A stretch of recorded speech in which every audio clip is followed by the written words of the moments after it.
Dengan 5 perkara itulah kita bentuk peribadi diri kita, nak jadi Islam ke, nak jadi mukmin ke, nak jadi kafir ke, jadi musyrik ke, jadi munafik ke. 5 perkara tu. Salah guna 5 perkara, tak kenal 5 perkara, salah guna 5 perkara, maka salahlah halal tujuh kita. Pertama, akal dia dah. Pertama Allah bagi jadi akal.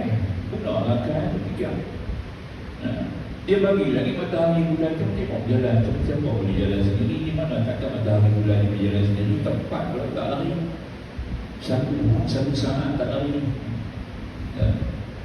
Ulama-ulama falakiyah, ahli-ahli falak, boleh susun kalender takwim lagi 10 tahun di kalender boleh susun hari ni. Maknanya kita tak lari satu saat pun tak lari ketepatan masa tu.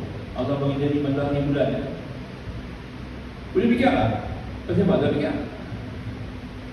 Pasal apa tak tanya? Siapa buat ni?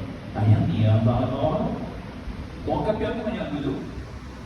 Dia boleh kira hari hujan dengan kelompok ni. Hari ni panas boleh raja cakap tu hujan ni berapa? Nampak tak? Pasal apa panas? Mana main matahari ni? Awak dia bulat, pasal apa dia panas? Pasal apa dia tak dekat, dia jauh? Pasal apa dia tak jauh sangat, dia dekat? Nampak? Nak tanya Allah. Jawab dia pasal apa dulu-dulu. Ini semua ni ada tak mau fikir. Pertama Allah bagi akal. Kedua dia bagi ikhtiar, boleh pilih. Manusia ni makhluk yang boleh pilih. Apa benda pun dia boleh pilih. Banyak pilih. The choice. Human is the choice. Orang pilih dia dah. Nampak tak? Maka tak dapat tidak. Itu kita kena faham tu. Ya. Banyak pilihan. Belah mana pun dia. Sebilang-bilang nafas keluar masuk. Sebilang-bilang itulah jalan untuk mengenal Allah. Itu dia. Nampak tak? Sebilang-bilang nafas yang keluar masuk tu.